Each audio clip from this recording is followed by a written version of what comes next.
Abra sua Bíblia comigo em João capítulo 11, verso 1 ao verso de número 16. Nós estaremos aí em 3 domingos falando sobre a ressurreição de Lázaro. Quais são os ensinamentos que Jesus deseja estabelecer nesse ato.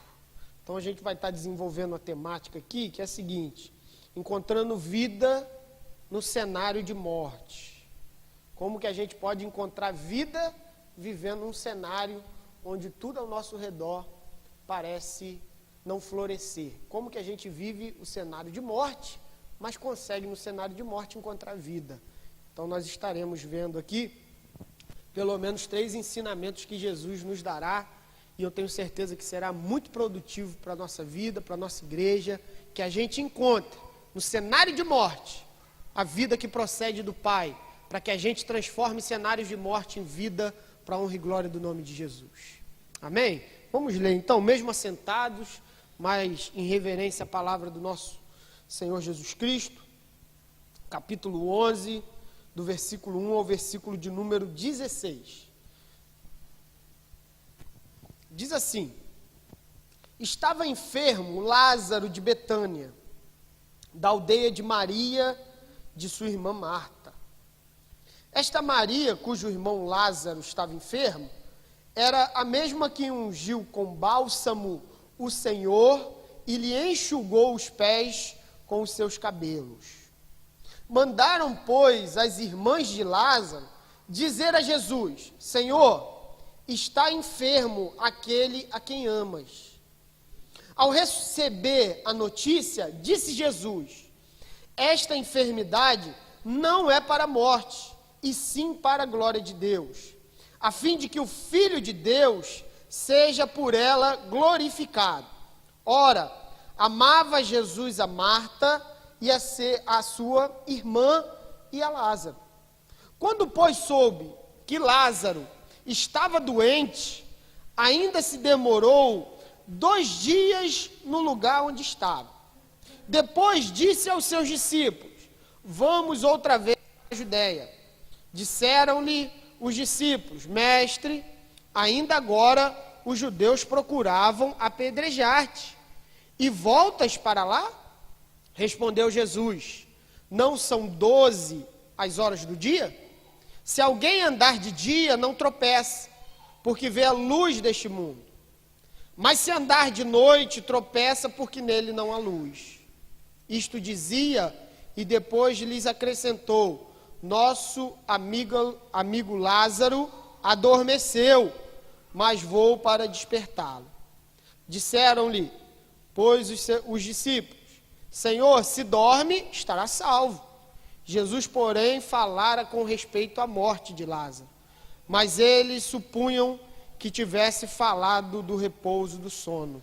Então Jesus lhe disse claramente: Lázaro morreu, e por vossa causa me alegro de que lá não estivesse, para que possais crer, mas vamos ter com ele. Então Tomé, chamado Dídimo, disse aos condiscípulos: vamos também nós para morrermos com ele. Que o Senhor nos abençoe com a leitura da sua palavra e nos conceda a graça de compreendermos o propósito do nosso Mestre Jesus. Irmãos, essa história ela contém um tom muito dramático e muito envolvente, porque se você ler esse texto pausadamente, você verá a angústia que passa no coração de 2 irmãs, que, apressadas, buscam Jesus para resolver um grande conflito dentro do lar. O irmão enfermo, e ao que tudo indica, não era uma enfermidade comum do tempo, mas nós notamos que esse texto põe em evidência a fragilidade humana, o quão fraco e dependente nós somos, quão pequenos e miseráveis nós somos. E diante desse fato, a gente percebe que uma história tão complexa, uma história tão difícil, que poderia ser resolvido apenas com uma palavra de Jesus. Como aquele Jesus brilhante, que diante do centurião diz assim: vai, porque o teu servo está curado. Apenas uma palavra resolveria o problema. Mas por que essa história torna-se tão complexa? Por que essa história do amor dessa família para com Jesus, mas também do amor de Jesus para com essa família, torna-se uma história, então, que, se for colocada na nossa vida como exemplo, até nos deixa, então, pensativos e temerosos, porque a perda de um parente é algo que nos causa uma dor muito grande. Então, é diante desse fato que a pergunta fica, né? E a gente sempre precisa refletir isso. Com uma palavra, tudo não foi resolvido. Exatamente porque Jesus não é um gênio da lâmpada, né? Que faz aquilo que se pede a ele. Ele não é alguém que se manipula. Ele não é alguém que se chega perto e diz assim: faça, e ele fará. Pelo contrário, nós que obedecemos a ordem dele, ele é Senhor sobre todas as coisas. Nós somos aqueles que recebem ordens, e não aqueles que dão ordens. Nós somos aqueles que nos submetemos a ele, e não é ele que se submete a nós. Então, diante dessa pergunta, por que não resolve o problema? Porque os caminhos do mestre são os nossos caminhos. Porque os pensamentos do mestre não são os nossos pensamentos. E porque o mestre também está possibilitando aos seus discípulos um crescimento maduro. Os seus discípulos estão exatamente não para ser privado dos problemas, não é isso. Pelo contrário, aprenderem com o dia a dia a lidarem com os problemas que a vida impõe. A proposta de Jesus não é criar filhos, então, que tem essa noção que mandam no pai. Não, é criar filhos que dependem do pai e que aprenderam a ser capacitados por Deus para enfrentar os desafios que a vida coloca.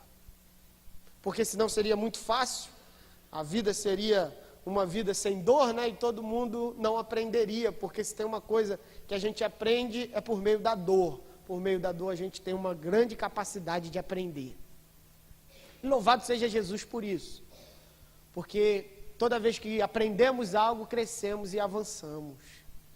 Então é nessa ideia que Jesus deseja transmitir alguns ensinamentos. É nessa perspectiva que Jesus falava por meio de parábolas, que eram histórias. Mas Jesus também utilizou-se de atos parabólicos. Sabe o que é ato parabólico? É um ato que deseja ensinar algo.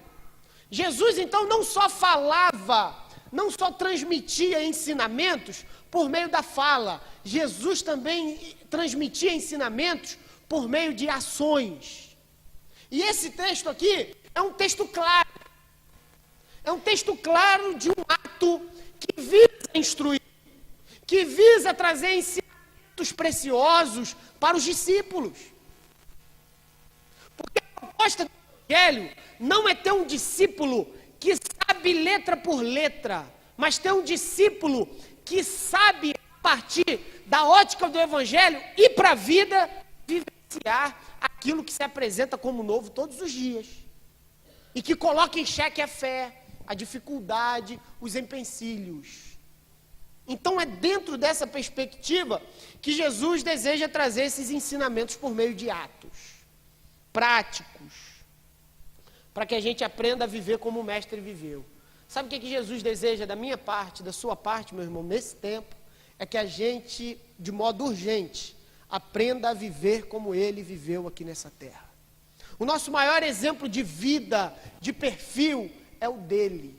Todos os outros só podem ser bons exemplos se forem à medida daquilo que pareçam com ele, o grande mestre Senhor Jesus Cristo, que nos ensinou a viver, que nos ensinou a enfrentar as dificuldades. Então, os ensinamentos de Jesus no Evangelho nos capacitam, a fim de que, vivendo um cenário de morte, eu consiga vivenciar a vida que procede do Pai. Então é isso. O ensinamento de Jesus no Evangelho, ele tem um objetivo: capacitar a mim e a você. Nos capacitar para quê? Para que, vivendo um cenário de morte, hoje no país e também circunstâncias pessoais de cada um, em alguns momentos nós vivemos um cenário de morte. O cenário não é só de assassinato, mas a ideia de cenário de morte é onde as coisas não dão certo. As coisas estão frustradas. O caminho não está sendo o caminho ideal, a coisa está dando errada. Então, vivendo o cenário de morte, como faço para mudar o cenário? E se eu não conseguir mudar o cenário? Eu mudo o meu coração. E aquilo que é torna-se vida. A ideia é essa, de que mesmo vivendo no deserto, a gente consiga viver com vida. Consiga ter vida, estando no cenário de morte. Então Jesus deseja nos capacitar. Então nós veremos o primeiro ensinamento do Mestre.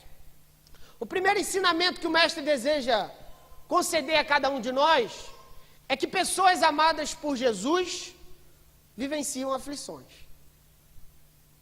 Você vê aqui no texto, versículo 1, eu vou pedir a você que fique com sua Bíblia aberta. Você vai ver no versículo 1, versículo 2. Você vai ver que ele está falando de pessoas aqui muito amadas por ele. O texto está falando de Marta, Maria e Lázaro.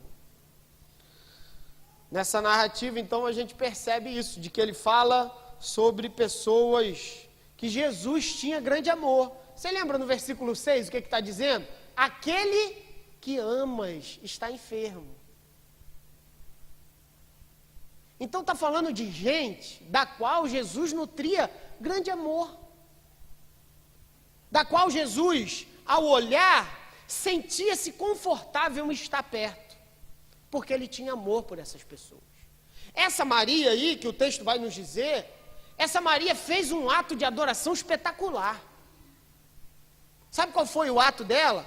E o texto lá no verso de número 2 vai dizer: esta Maria, cujo irmão Lázaro estava enfermo, era a mesma que ungiu com bálsamo o Senhor e lhe enxugou os pés com os seus cabelos. É aquela Maria que prestou um ato de adoração que deixou todos boquiabertos. Ficaram impressionados com o tamanho ato de adoração. Pessoas que são amadas, pessoas que prestam uma adoração muito grande a Jesus, só que Jesus não tem preferência. Jesus não tem filho favorito. Para Jesus, aquela ideia de prestar adoração não queria dizer como uma barganha que muitas pessoas entendem. Ó, estou prestando uma adoração a você ou ao Senhor, estou lhe prestando uma adoração, mas o que eu espero em troca? Eu espero que eu seja colocado numa caixinha blindada para não passar por desafios e dificuldades. Essa caixinha não existe, irmão. A nossa adoração, ela não vai gerar em nós, ou gerar na nossa vida, sabe o quê?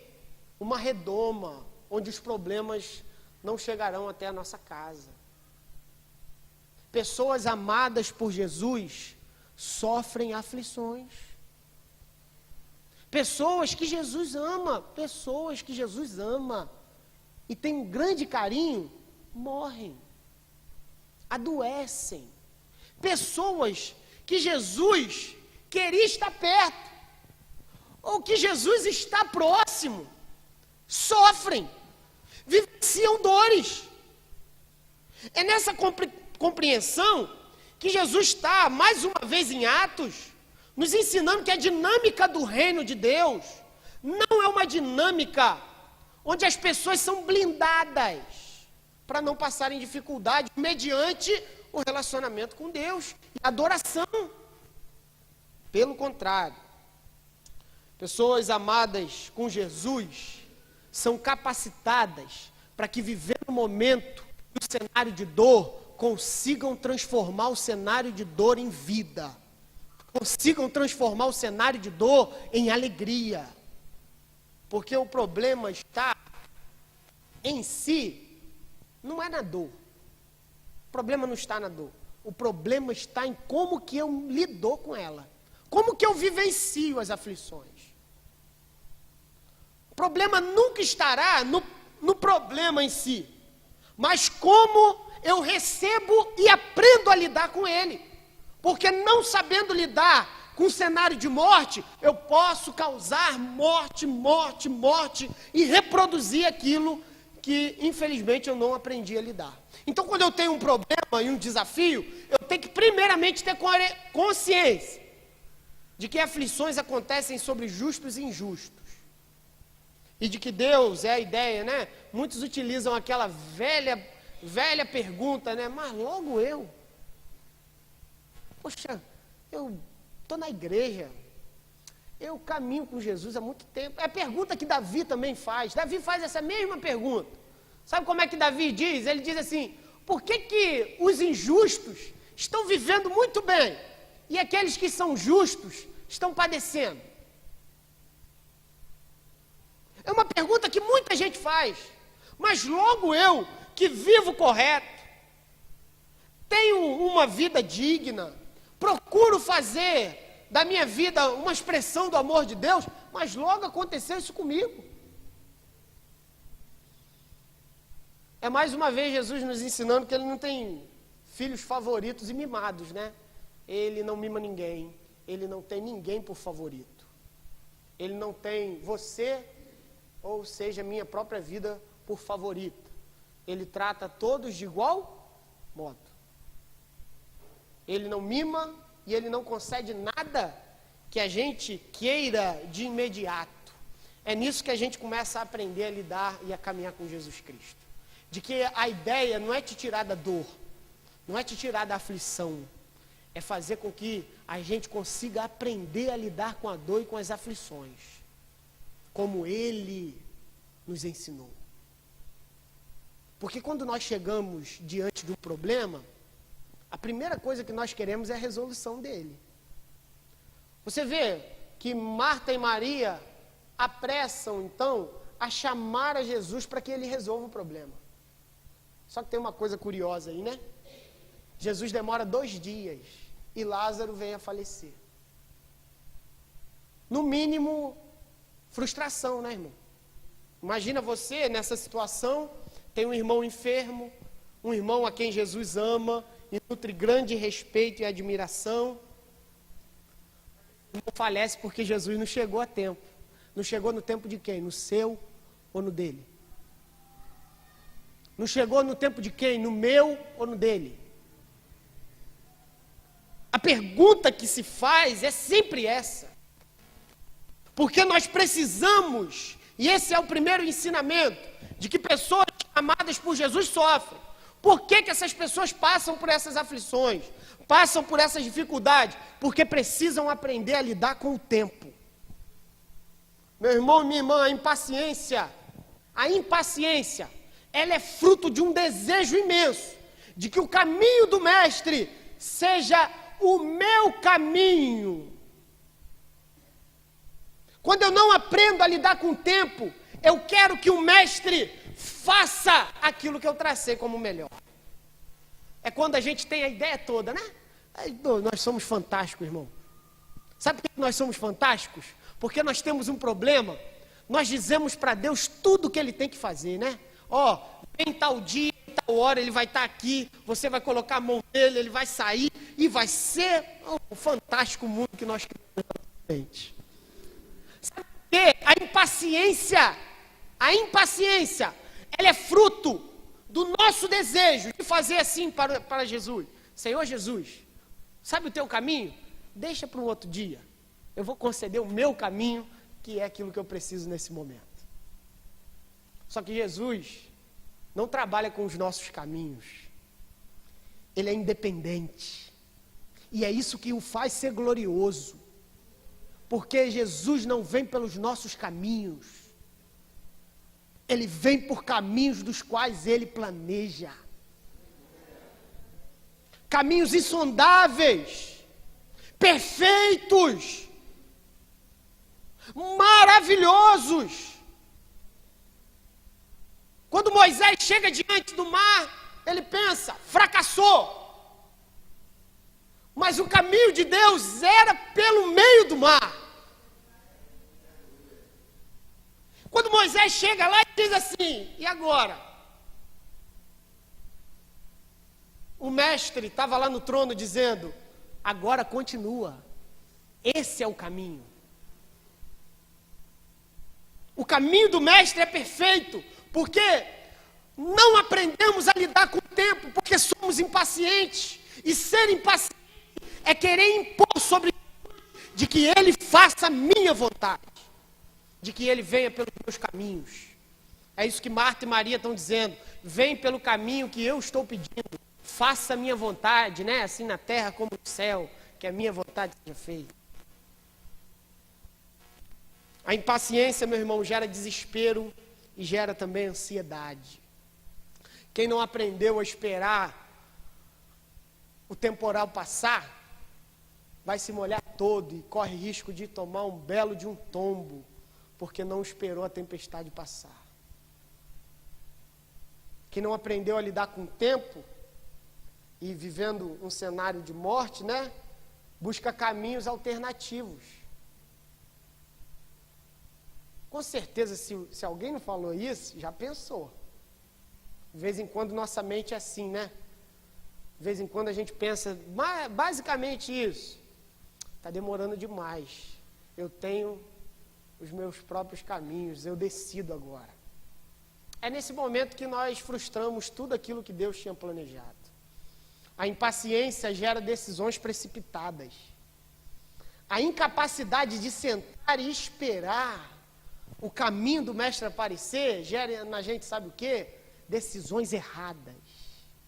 Tomadas de atitude das quais nós não deveríamos tomar.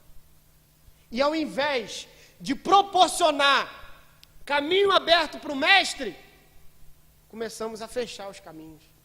Porque tomamos decisão, tomamos as decisões distantes do mestre. Então, o que vai me fazer que, estando vivendo num cenário de morte, eu consiga ter vida e não adoeça com aquele cenário? Porque você pode estar no meio do deserto, mas o deserto, se estiver no meu coração, eu morri. Eu posso estar no meio do deserto, mas no meu coração tem um oásis da parte de Deus. E é isso que Jesus deseja para a gente. Para que vivendo no deserto, a gente saiba viver com esperança, confiança e paciência. Não tomando decisão adoidado, a fim de que Deus depois resolva os problemas que nós mesmos criamos, porque não soubemos esperar o caminho do Mestre. Meu irmão e minha irmã, os impacientes vão buscar caminhos alternativos, distantes da vontade de Deus. E sabe o que acontece quando nós somos impacientes? A gente faz com que a morte, que só chegaria ou nunca chegaria, aproxime-se e a gente viva a morte antes dela chegar. Sabe por quê? Porque há caminhos para o homem que parecem ser bons, mas os seus fins são fins de morte. O caminho do mestre é sempre a melhor opção, mas o caminho do mestre não é o Cronos, é o Kairos. O Kairos é o tempo da oportunidade, é o tempo onde as coisas começam a dar certo. Esse é o tempo de Deus. É o tempo onde é determinado para que a coisa flua, para que a coisa se ajuste, porque é quando o eterno entra no tempo. É quando o eterno faz o nosso caminho. É quando o eterno nos tira da impaciência de querer decidir e tomar decisão por conta própria. E causamos mais desespero na nossa existência. E aí, ao invés de transformar cenário de morte em lugar de vida, a gente continua reproduzindo a morte, dentro e fora, porque não soubemos esperar. Eu também preciso aprender, sabe o que, nesse tempo? Por isso que você vê que a ideia da impaciência é essa, né? Demorou 2 dias, então acabou. Marta e Maria entenderam o seguinte, não volta mais. Jesus não vem, acabou. Agora, isso está no verso 6, agora nós precisamos também aprender a confiar. Confiar em quê, né? Os discípulos aqui, do verso 7 até o verso 16, os ensinamentos de Jesus são bases sobre as quais nós devemos debruçar nossa fé. Jesus está dizendo o seguinte, vocês precisam confiar, mas confiar no quê? Porque às vezes nós confiamos em várias ilusões, em coisas das quais o mestre nunca prometeu. O mestre nunca disse que faria e nunca disse que teria compromisso com aquilo. Então nós criamos várias ilusões de que o mestre responderia às nossas orações de modo que responderia todas as nossas necessidades em todos os momentos e nunca nos deixaria passar por aflições. Pessoas amadas por Jesus sofrem. Esse é o primeiro ensinamento. Você é amado por Jesus? Amém. Nós somos amados por Jesus. Mas pessoas amadas por Jesus vivenciam aflições. Mas aprendem a lidar com o tempo por causa dessa aflição. O tempo não vai te perturbar e tirar a tua paz mais, porque você vai aguardar e nós iremos aguardar a providência do caminho de Deus. E nós aprenderemos também a confiar. A confiar no quê, né? A confiar, primeiramente, a primeira lição, está lá no verso, você pode abrir sua Bíblia aí, deixar sua Bíblia aberta. Está lá no verso de número 7. Ele diz, depois disse aos discípulos, vamos outra vez para a Judéia. Disseram-lhe os discípulos, mestre, ainda agora os judeus procuravam apedrejar-te, e voltas para lá? Existe aqui nesse texto, uma particularidade tremenda e muito profunda, sabe qual é, meu irmão? De que o primeiro fundamento do qual nós devemos debruçar a nossa fé é no eterno fundamento da cruz. Sabe por quê? A lição é simples. Enquanto Jesus vai para a Judéia, que é o lugar onde sai o decreto da morte dele, Lázaro sai da morte para a vida. Enquanto Jesus vai para a morte, Lázaro vem para a vida. Confiar no eterno fundamento da cruz é que Judéia é o lugar da morte de Jesus. É o lugar, lá no verso 53, ele diz exatamente isso. Desde aquele dia, resolveram matá-lo. Jesus está caminhando para a sentença de morte. Lázaro está voltando à vida. Esse é o eterno fundamento. O milagre, meu irmão, está na substituição. Lázaro vem para a vida, Jesus vai para a morte. O bom pastor dá vida pelas suas ovelhas. O que nós precisamos confiar no tempo da dor, no tempo das aflições, é que existe uma cruz estendida sobre a nossa história. E essa cruz erguida sobre a nossa história diz que enquanto eu estava morto, alguém me encontrou, foi ao meu encontro, me tirou da vida e morreu a minha morte, para que vivêssemos a sua vida. E esse alguém foi Jesus. A gente só consegue transformar a morte em vida, irmão. Você está vivendo um momento assim? Estou falando com você mesmo. Você está vivendo esse momento? De aflição, de cenário de morte? Está vivendo? Sabe como transformar cenário de morte em vida? Quando a gente confia na cruz. Quando a gente entende o sacrifício de Jesus, a gente vê o seguinte, e esse princípio é eterno, é imutável. Sabe por quê? Porque o Cordeiro de Deus foi imolado antes da fundação do mundo. Então, antes de existir luz, como dizem, houve cruz. Antes da luz aparecer, já existia uma cruz estendida sobre a história. Já existia um homem que morreu e ressuscitou. Um homem, e essa é a nossa confiança, de que seja o cenário de morte o qual eu esteja vivendo, sabe como transforma aquele lugar em vida? Quando eu olho para a cruz e tiro da cruz, somente dela, a minha eterna lição de que o milagre, de que o grande milagre foi a substituição da morte para a vida. Sabe o que isso quer dizer, irmão? Não importa o que está ao nosso redor, não importa o que está diante de você e de mim, não importa o deserto, a gente usa muito essa linguagem, o fracasso ao nosso redor, não importa, porque aqueles que estão sobre o eterno fundamento da cruz, não morrem no cenário, pelo contrário, aqueles que estão no cenário de morte, que já estão vivenciando a cruz, transformam o cenário de morte em vida, fazem com que o deserto novamente comece a brotar água, fazem com que um jardim destruído,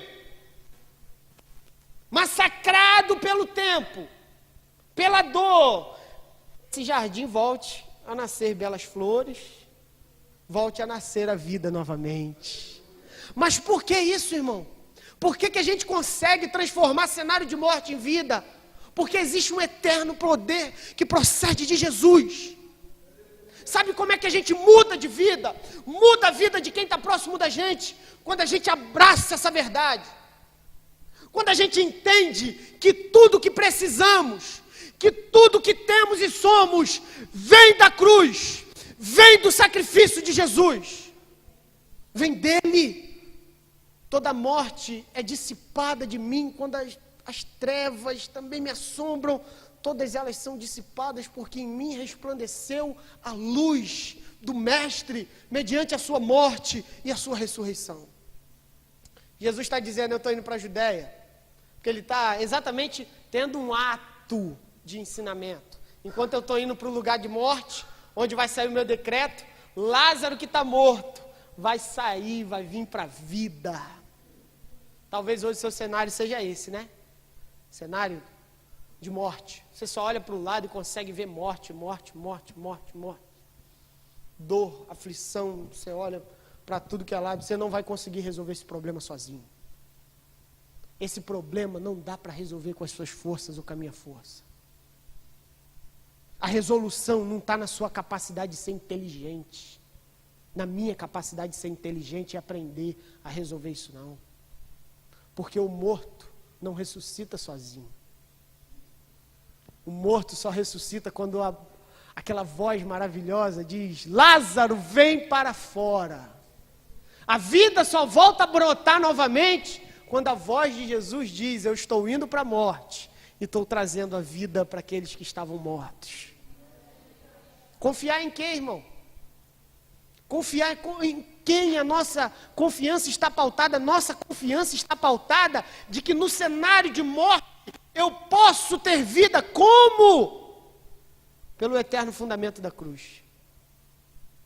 O eterno fundamento da cruz reverte morte em vida. Segunda lição que ele vai nos dar também, do nosso fundamento, em que a gente confia? A gente confia no eterno fundamento da cruz. Mas a gente confia, sabe em que também? Na soberania do Pai.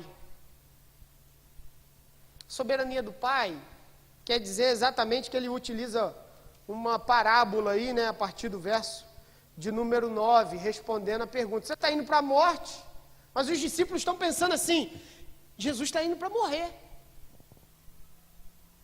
Mas eles não estão imaginando que o caminho do Mestre em direção à morte é o caminho de Lázaro em direção à vida. Que todas as vezes que as aflições e o cenário de morte surge, a ideia é essa, Jesus toma sobre si a nossa dor e nos conduz da morte para a vida. E a soberania do Pai, ele conta essa parábola. aqueles que vivem de noite e aqueles que vivem de dia, né? Os que fizeram opção por viver à noite, é uma parábola, fizeram opção por viver à noite, fizeram opção pela sua própria vontade, pelo seu próprio querer. A questão que Jesus está dizendo é que aqueles que vivem à noite tropeçam por quê? Porque não veem os obstáculos. E a ideia desse texto é exatamente essa. Que Jesus está figurando o seguinte: os discípulos estão vivendo ainda na perspectiva da noite. A ideia da noite são as nossas percepções. A gente acha que os nossos caminhos sempre são os melhores. A gente acha que para resolver alguns problemas que surgem no nosso tempo, nós temos os caminhos e nós sabemos como resolver aquilo. E queremos ensinar ao mestre como resolver. Então, quando a gente aprende a ter um fundamento que é a soberania do Pai, a gente entende, olha só, se os inimigos estão na Judéia, então nós não vamos para a Judéia. Quem anda de noite, anda pelas suas próprias percepções, por aquilo que vê. Se lá está o caminho da morte, não vamos para lá. Mas Jesus está dizendo aqui, nos ensinando, o supremo desejo dele em fazer a vontade do Pai. Quem anda de dia, anda pisando sobre um caminho que foi preparado pelo Pai, e não tropeçará.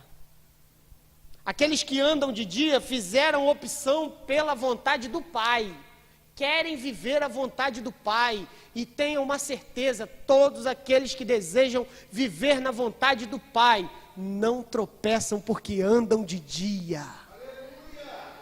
Andam sobre a luz daquele que ilumina, porque Ele é a luz, e nele não há trevas. Quem anda, meu irmão, sobre essa perspectiva da luz, está dizendo exatamente isso. Esse é o pensamento do nosso mestre. Se a morte está lá na Judéia, eu entendi que à medida que eu vou para a morte, Lázaro vem para a vida. Lázaro somos todos nós, irmãos, que estávamos mortos em nossos delitos e pecados. Mas um dia, ele correu para esse lugar de morte e falou: vem para fora, saia e volte à vida. Somos nós, irmão. Enquanto a percepção humana é se a morte está lá ou não vou, a percepção do mestre é se a morte está lá, existe um resultado dessa morte. E qual é o resultado dessa morte? É que Lázaro vai voltar à vida, é que homens como eu e como você podem encontrar novamente vida no Senhor, vivendo cenários de morte, vivendo cenários de dor e de angústia. E o que fará com que o cenário de morte possa ser uma grande possibilidade da vida? Sabe o que, irmão? Quando nós decidimos confiar no caminho do Mestre. Talvez você tenha muitas decisões para tomar ao longo desse tempo. Muitas, diversas. Em nome de Jesus, meu irmão. Não ande segundo as suas percepções ou aquilo que você acha ou o que eu acho. Entregue o teu caminho ao Senhor, confia nele e o mais ele fará. Sabe como é que a gente transforma cenário de morte em vida? Quando a gente coloca e prioriza o caminho do Pai. E quem prioriza o caminho do Pai não tropeça, porque está andando durante o dia. Quando confiamos exclusivamente, quando a gente confia de modo maduro, exclusivamente na soberania do Pai, aquela ideia lá, o caminho da cruz para os homens, tome a sua cruz e siga-me, ele não passa a ser mais um caminho de morte. Pelo contrário, para aqueles que entenderam que o caminho de vida é a cruz, eles abraçam e correm até ela. Quando a gente anda no caminho do Pai, a gente vê com clareza os tropeços e dos quais a gente deve se desviar. Esse texto, como o outro, diz que mesmo sendo da descendência de Abraão, ou talvez você seja gente que segue a Jesus há muito tempo, ou começou agora. Sabe o que isso quer dizer? Nada, meu irmão. Nada.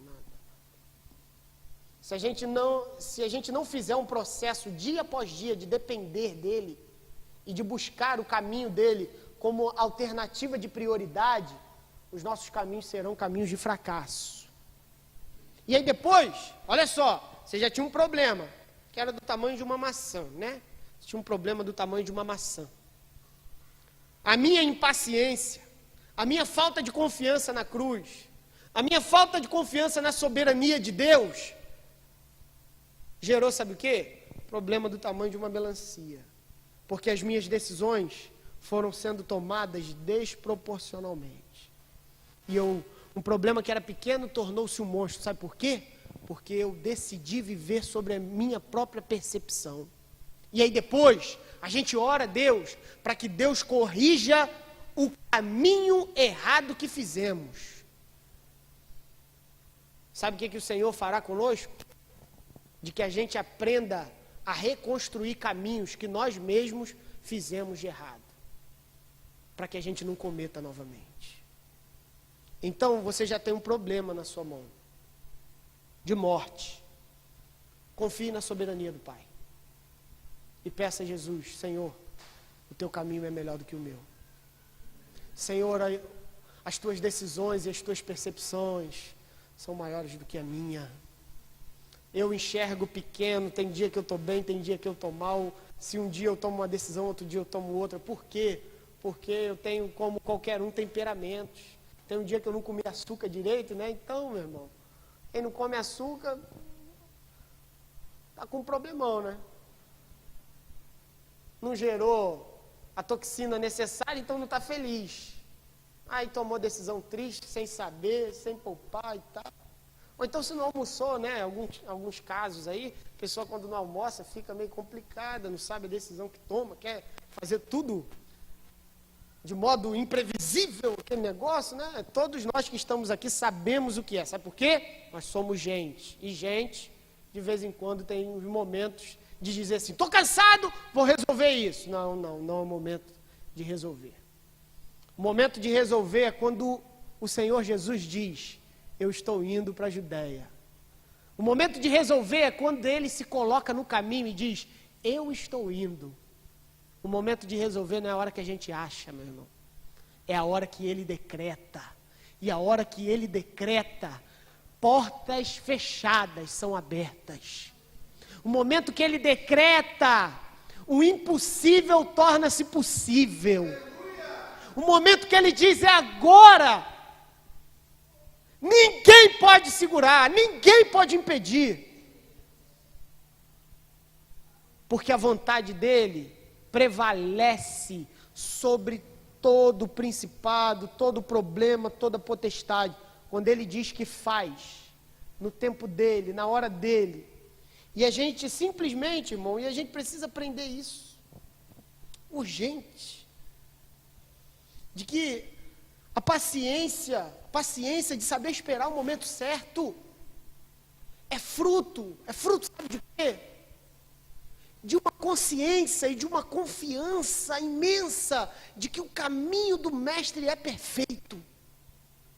A paciência gera isso no nosso coração, de que o caminho dele, de que confiar que o caminho dele é melhor, traz segurança e paz para quem está vivendo na dor. Para quem está vivendo na aflição, paciência é expressão de confiança. Quem espera, entendeu que confia que ele fará um caminho, nem que seja pelo meio do mar, mas fará. Não há impossíveis para ele, irmão. Não há impossíveis para Deus em todas as suas promessas. Ele é poderoso demais. E o terceiro fundamento que a gente precisa confiar, e último, está lá no verso 15, né? Jesus diz assim para os discípulos: por vossa causa, eu me alegro de que lá não estivesse, para que possais crer, mas vamos ter com ele. Meus irmãos, as provações nos aproximam do Pai. As provações mostram, sabe o quê? De que o Pai tem interesse em dizer para mim e para você: chegue mais perto. Vem para cá. João, né, na ilha de Pátimos, de repente surge uma voz e uma porta aberta no céu e diz o quê? Vem para cá. No cenário de morte só é possível ter vida Porque o cenário de morte torna-se vida quando a gente entende que no cenário da morte, Jesus está nos chamando para mais perto. Relacionamento, intimidade. Talvez sem aflições, nunca buscaríamos a Ele. Mas Jesus diz aos discípulos: eu estou feliz, porque Lázaro morreu. Eu estou feliz porque ele está morto. Sabe por quê? Porque eu vou aproximar vocês de quem eu sou. E vou mostrar para vocês que a minha palavra ressuscita mortos. De que eu tenho poder para fazer o impossível. As experiências que vivenciamos de dor servem para nos conduzir mais para perto do Mestre, para que a gente saiba quem Ele é, meu irmão. Talvez o momento de comodidade é o momento que a gente não cresce.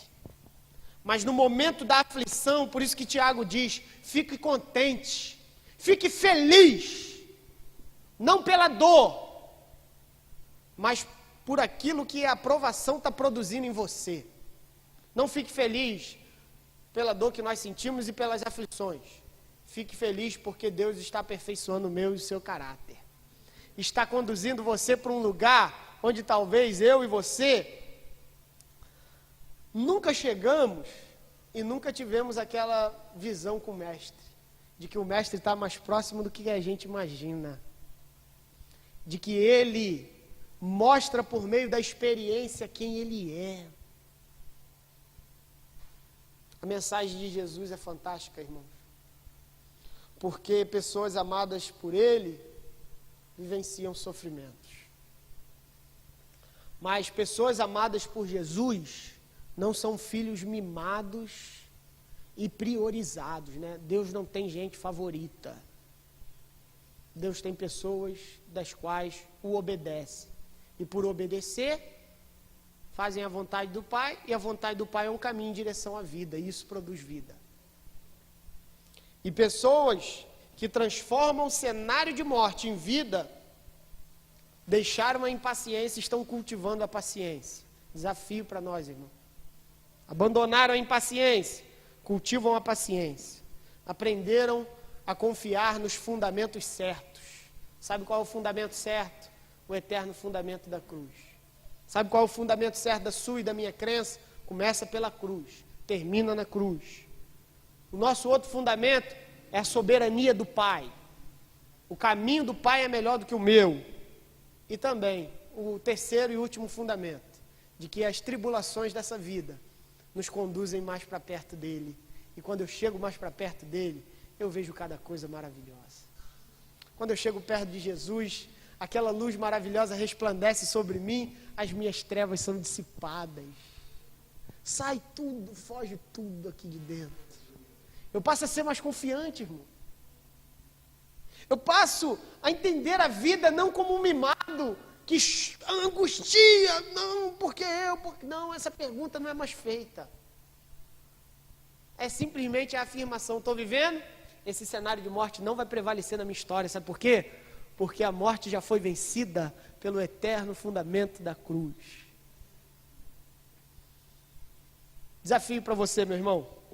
Desafio para mim, para nós que estamos aqui reunidos no nome de Jesus. Jesus deseja fazer uma grande obra na nossa trajetória. Mas essa obra, ela diz exatamente isso. Que o cenário de morte que você está vivendo, sabe quem pode mudar? Sabe quem pode mudar? Você. Porque o poder da cruz já resplandeceu sobre a sua vida.